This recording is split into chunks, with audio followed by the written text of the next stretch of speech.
Halo Sobat Cuan, jumpa lagi dengan saya di Cerita Saham. Saya ucapkan selamat pagi, selamat siang, selamat malam dimanapun Sobat Cuan menonton video ini. Pada video kali ini saya akan cerita saham Suri yang akan listing ataupun IPO dalam waktu dekat ini. Ada 7 hal yang akan saya bahas mengenai Suri. Yang pertama menganalisa prospektus, menganalisa background perusahaan dan juga tujuan IPO-nya. Lalu menganalisa neraca, laba rugi, arus kas, valuasi, underwater, dan yang terakhir kesimpulan. Pertama kita akan bahas background perusahaan.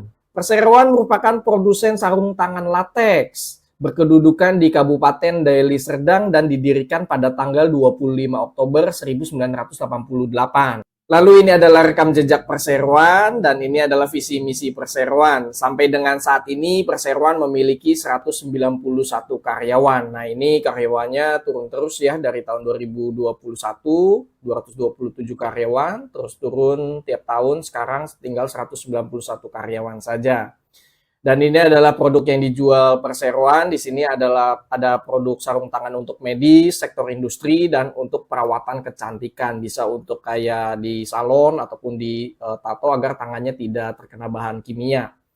Lalu ini adalah merek yang dijual oleh Perseroan di bidang medis. Ada merek Shamrock. Lalu ini adalah di sektor industrinya, sarung tangan latexnya.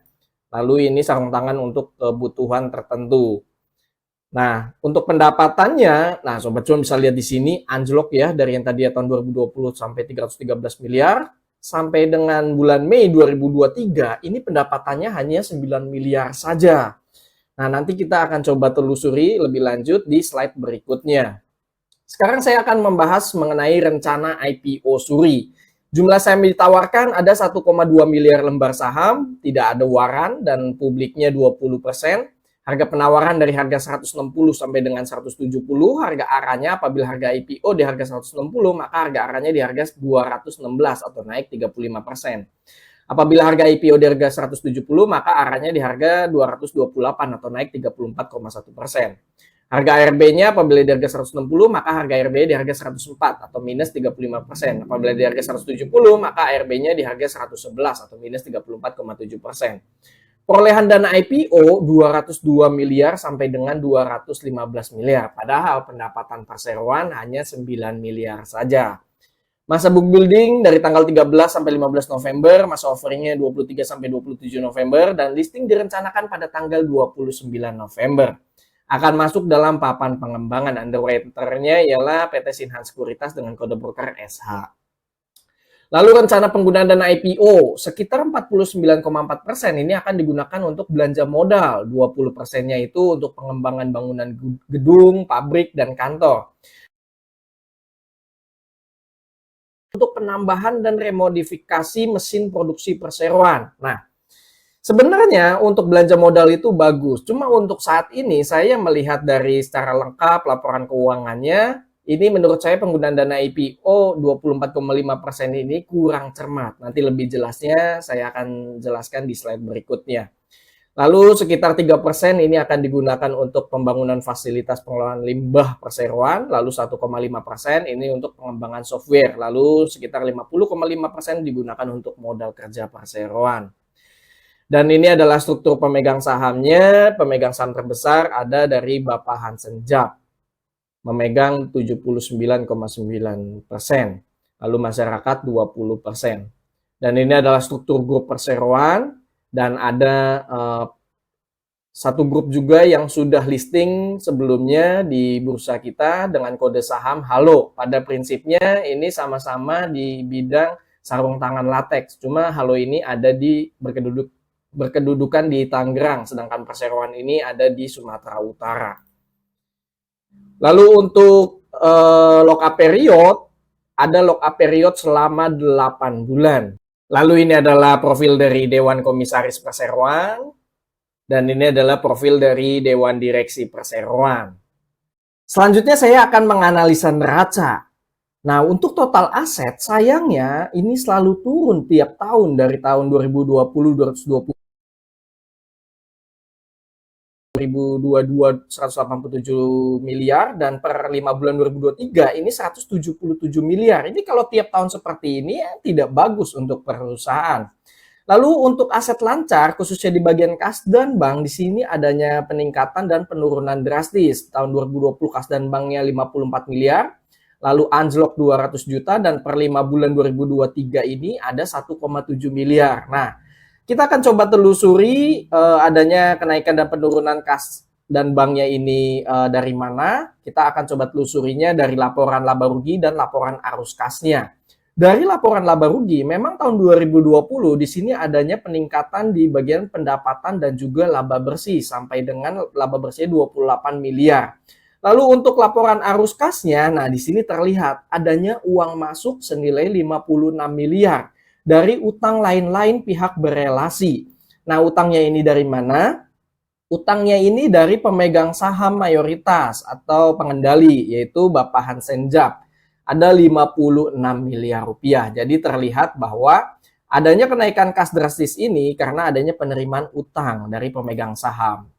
Nah, padahal dari aktivitas operasi aja di sini hanya menerima uang masuk itu 11,9 miliar rupiah.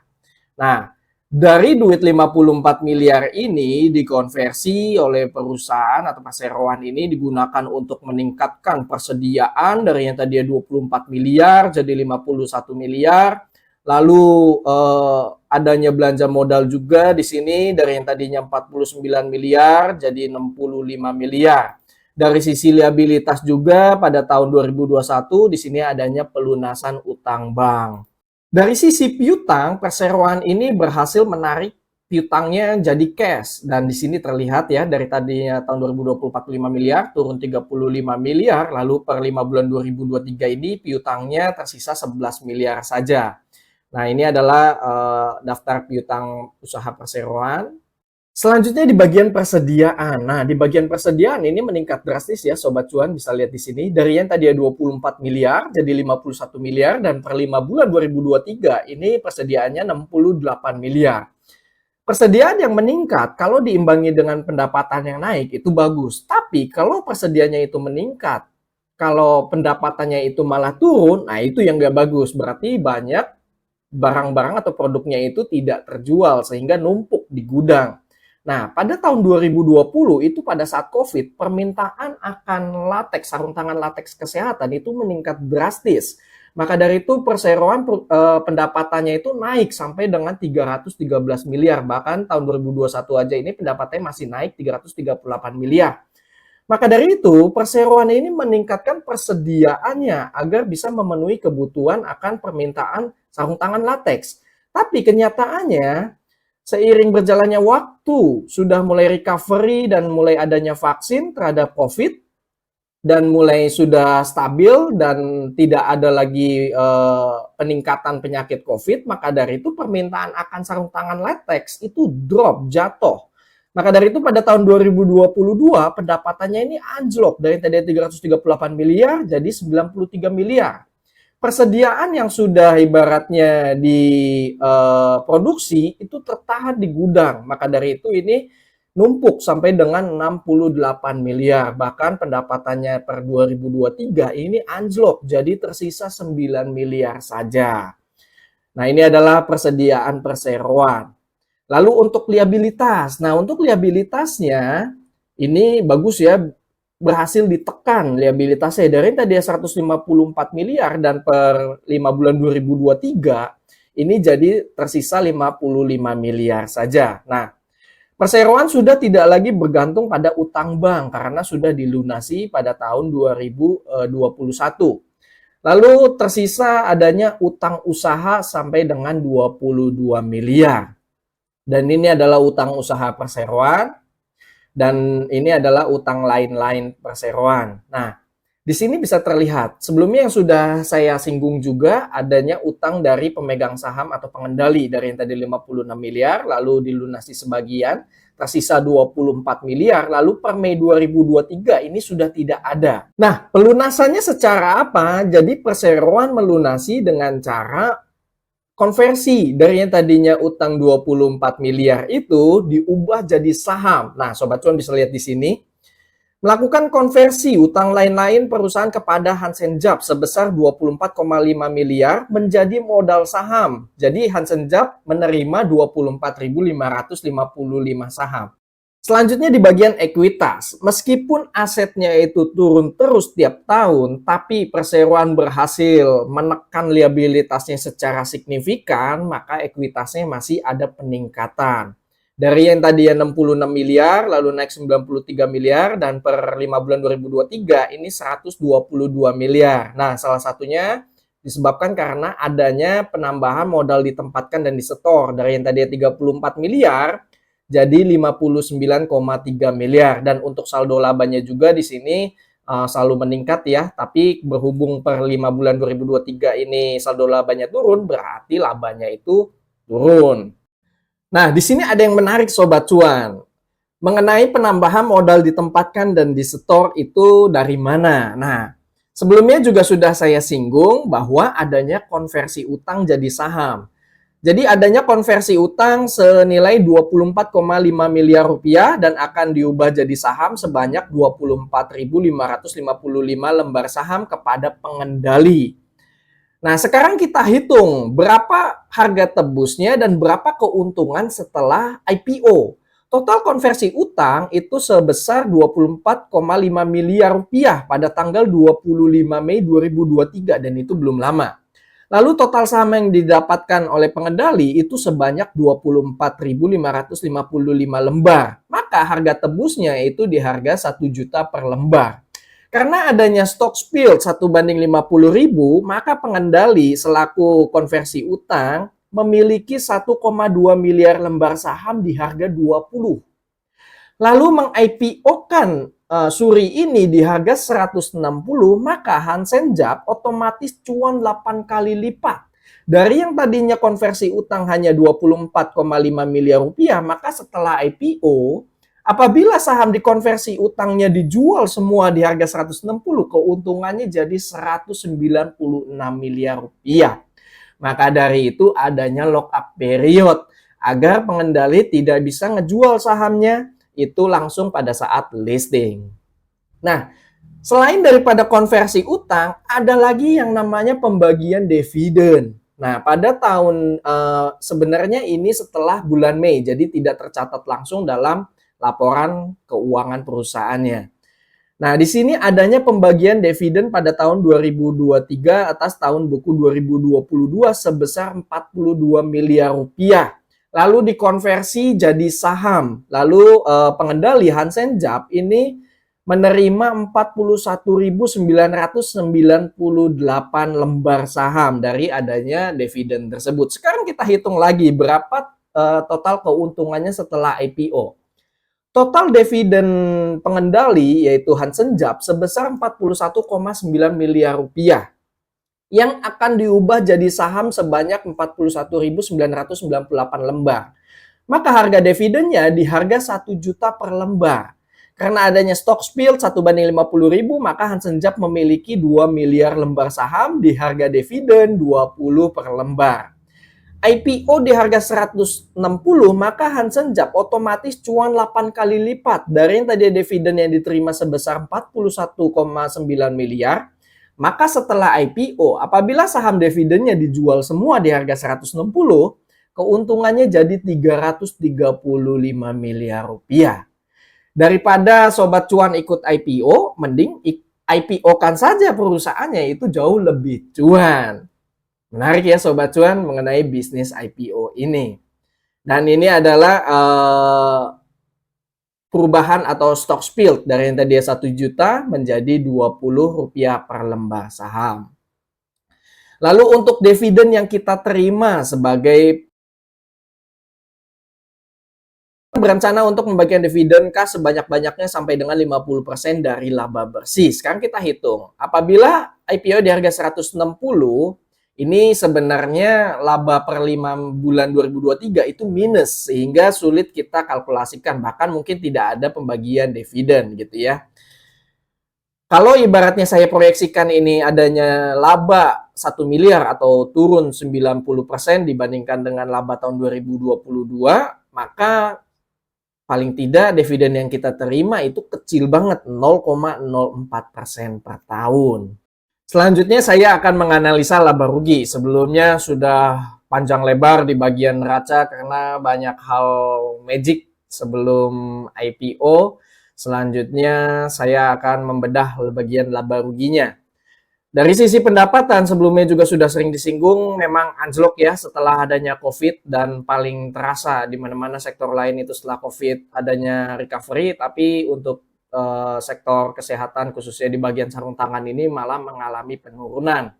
Karena permintaan akan sarung tangan latex di bagian kesehatan itu anjlok, maka dari itu pendapatan perseroan per 5 bulan saja ini hanya 9 miliar rupiah saja.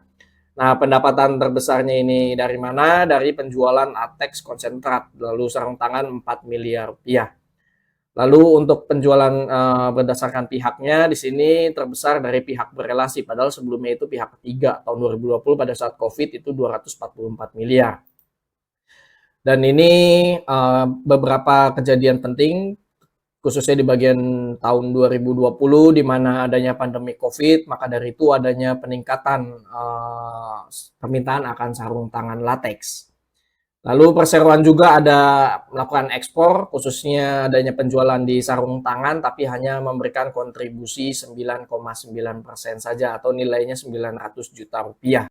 Lalu untuk kapasitas produksi, nah untuk utilitasnya ini hanya 45,9%, dan menurut saya pada tahun 2023 ini jauh lebih rendah dibandingkan dengan tahun 2022. Maka dari itu menurut saya dengan penggunaan dana IPO 20% itu untuk membeli penambahan mesin, kan lebih baik menurut saya itu akan digunakan untuk pembayaran utang usaha ini sampai dengan 22 miliar rupiah daripada kita membeli mesin tapi persediaannya itu masih banyak gitu ya, apalagi permintaan atau penjualannya itu turun pas lagi anjlok-anjloknya. Maka dari itu menurut saya itu agak skeptis dan kurang cermat mengenai penggunaan dana IPO. Kecuali kalau memang perseroan itu IPO-nya pada saat COVID, di mana permintaan akan sarung tangan itu naik drastis dan juga terbatasnya persediaan, maka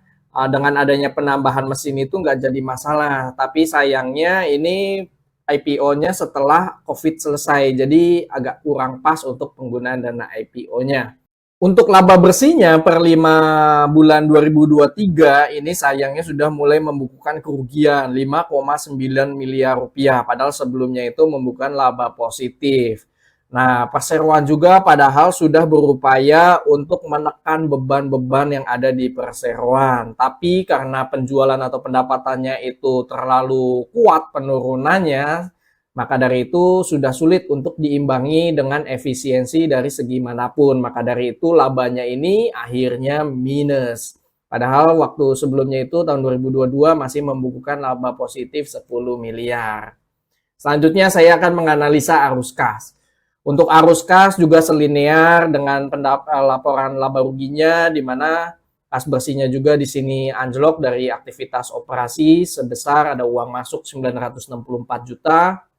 Dari arus kas aktivitas investasi berhubung perseroan memiliki dana yang terbatas dan juga adanya pemasukan dari aktivitas operasi juga tidak terlalu besar, maka dari itu dari aktivitas investasi juga itu penggunaannya untuk belanja modal pun sedikit sekali. Lalu untuk pendanaannya, perseroan juga masih adanya sokongan dari utang lain-lain dari pihak berelasi sebesar 500 juta. Ada uang masuk 524 juta. Maka dari itu adanya kenaikan bersih kas dan bank sebesar 1,4 miliar rupiah. Kas di bank pada awal tahun itu 292 juta, maka di akhir periode itu sebesar 1,7 miliar rupiah. Selanjutnya saya akan menganalisa valuasi. Nah, ini saya ambil laporan keuangan di setahunkan 2023, saya ambil harganya 160 sampai dengan 170. Total saham beredar ada 6,3 miliar lembar saham, pendapatannya ini saya setahunkan 21 miliar rupiah, laba atau rugi bersihnya ini saya setahunkan jadi minus 14 miliar rupiah. Total asetnya 177 miliar, total liabilitas 55 miliar, ekuitasnya ini saya sudah tambahkan dengan perolehan dana IPO, apabila di harga 160 maka ekuitasnya 324 miliar, apabila di harga 170 337 miliar, market cap-nya 1 triliun. Book value-nya ini 51,2, PBVR perbandingan antara harga saham dengan book value didapatkan PBVR 3,1 kali apabila di harga 170, maka PBVR 3,2 kali. EPS-nya di sini minus dikarenakan perseroan membukukan rugi bersih minus 14 miliar, maka EPS-nya minus 2,2, maka PR-nya minus 72 kali. ROE-nya juga minus dikarenakan membukukan kerugian bersih minus 4,3%, NPM-nya juga minus dikarenakan perseroan membukukan rugi bersih minus 14 miliar. NPM-nya minus 65%, DER-nya perbandingan antara total liabilitas dengan ekuitas. DER apabila di harga 160, maka DER-nya 16%, apabila di harga 170 pun sama 16%. Lalu untuk underwriter, nah underwriter-nya ialah PT Sinhan Sekuritas dengan kode broker SH. Dan ini saya ambil pada tahun 2022 dan 2023 emang sangat banyak perusahaan-perusahaan yang sudah dikawal oleh SH. Dan sebelumnya itu ada IPO IOTF di sama-sama di papan pengembangan juga, dan openingnya itu hijau 20% dan closingnya itu arah-arah 1 kali. Setelah IPO Maxi, ini SH sepertinya sudah mulai adanya perbaikan ya. Jadinya hampir semuanya ini, bahkan semuanya ini sudah tidak ada, juga bisa bernasib sama dengan IOTF ataupun saham sebelumnya tidak turun pada saat opening. Dan ini adalah valuasi dari beberapa kompetitornya, dan ini Halo Satu Group dan Mark ini sama-sama di bidang sarung tangan. Lalu terakhir yaitu kesimpulan. Suri secara prospek bisnis untuk saat ini sayangnya sangat tertekan. Hal ini dibuktikan dengan menurunnya pendapatan tiap tahun. Walaupun perseroan sudah berupaya memperkecil beban perusahaan, tetap saja labanya masih turun. Namun dengan adanya rencana IPO diharapkan perseroan dapat turnaround. Suri secara penggunaan dana IPO menurut saya agak kurang cermat karena sebagian besar dana belanja modal digunakan untuk pembelian dan perbaikan alat mesin agar jumlah produksi meningkat. Padahal persediaan yang ada saat ini saja masih banyak yang belum terjual. Kalau menurut saya baiknya bisa digunakan untuk melunasi utang usaha perseroan. Jumlah saham yang ditawarkan untuk publik tergolong besar, yaitu sebanyak 12 juta lot. Positifnya, tidak ada waran, sehingga tidak ada kompensasi cuan dari waran yang dapat mengakibatkan penurunan dari saham. Terdapat lock-up period yang membuat resiko jadi terminimalisir. Suri akan masuk dalam papan pengembangan. Untuk ringkasan prospektus, saya kasih nilai 3/5. Untuk laporan keuangan, Suri memiliki laporan keuangan neraca yang bagus. Meskipun asetnya turun, tapi Suri mampu menekan liabilitas secara signifikan. Terlebih Suri tidak lagi bergantung pada utang bank, namun masih ada utang usaha yang menyumbang 40% dari total liabilitas. Sehingga ekuitas perseroan pun mengalami peningkatan. Untuk laporan laba rugi, Suri sayangnya sangat tertekan setelah wabah COVID-19 selesai, dikarenakan permintaan akan sarung tangan latex anjlok secara signifikan. Hal inilah yang membuat pendapatan dan laba bersih perseroan anjlok dari tahun 2021 sampai sekarang. Bahkan sampai bulan Mei, perseroan hanya mampu memperoleh pendapatan sebesar 9 miliar dan rugi bersih 5 miliar rupiah. Persediaan perseroan pun meningkat drastis dikarenakan permintaan latex anjlok. Semoga dengan adanya IPO ini diharapkan laba perseroan bisa turnaround. Untuk laporan arus kas, aktivitas operasi sama anjloknya dengan laporan laba rugi perseroan. Perseroan harus terus berupaya untuk menarik piutang dan juga meningkatkan penjualan agar arus kas operasionalnya bisa turnaround. Lalu untuk modal dikarenakan menipisnya ruang gerak perseroan akibat terbatasnya uang masuk dari aktivitas operasi dan cadangan kas yang ada. Terakhir, pendanaannya sayangnya perseroan masih butuh sokongan utang usaha dari pihak berelasi untuk memenuhi likuiditasnya tetap terjaga. Untuk ringkasan laporan keuangan saya kasih nilai 2/5. Untuk valuasi PBV yang ditawarkan termasuk mahal untuk saham IPO sebesar 3 kali, dan valuasi PER-nya juga termasuk mahal sebesar 70 kali bahkan minus. Dikarenakan perseroan membukukan kerugian, namun dengan adanya rencana IPO dan ekspansi yang dilakukan diharapkan Suri dapat meningkatkan lagi ekuitas, pendapatan dan laba bersihnya sehingga dapat menurunkan lagi nilai valuasi perseroan. Market cap Suri tergolong besar yaitu 1 triliun dibandingkan dengan ekuitas perseroan hanya 324 miliar. Untuk ringkasan valuasi saya kasih nilai 2,5/5. Untuk underwriter, Suri menunjuk PT Sinhan Sekuritas dengan kode broker AH. Secara historical IPO yang dibawakan oleh AH semenjak adanya IPO sangat bervariatif saat opening dan closing market di hari pertama. Namun saham yang dibawakan oleh AH sejarang terjadi langsung arah saat opening maupun closing. Hal inilah yang bisa jadi bahan pertimbangan untuk sobat cuan. Strategi apa yang terbaik yang akan dipilih ketika mengikuti IPO Suri ini? Untuk ringkasan underwriter saya kasih nilai 3,5/5. Kesimpulan akhir, untuk menghindari risiko yang menurut saya tidak sepadan dengan rewardnya, saya secara pribadi cenderung tidak ikut IPO ini karena menghindari risiko juga bagian dari cuan. Untuk lebih jelasnya nanti ikut atau tidak bisa follow Instagram kami, grup WA, dan Stockbit Forum Chat. Link semua tersedia ada di kolom deskripsi. Bagaimana nih Sobat Cuan? Mau ikut IPO Suri ini atau tidak? Bisa isi chat di kolom komentar. Disclaimer on, video yang berisikan data dan atau informasi yang tersedia hanya sebagai bahan referensi dan edukasi, bukan sebagai ajakan. Keputusan bertransaksi, beli, jual, skip, mengacu pada rekomendasi saham dan isi video ini sepenuhnya merupakan tanggung jawab Sobat Cuan. Terima kasih bagi Sobat Cuan yang sudah menonton video cerita saham Suri dari awal hingga akhir. Semoga dengan adanya video ini bisa jadi bahan pertimbangan untuk Sobat Cuan mau ikut IPO ini atau tidak. Sampai jumpa pada cerita saham selanjutnya. Happy trading, happy investing, happy IPO. See you semua. Bye-bye.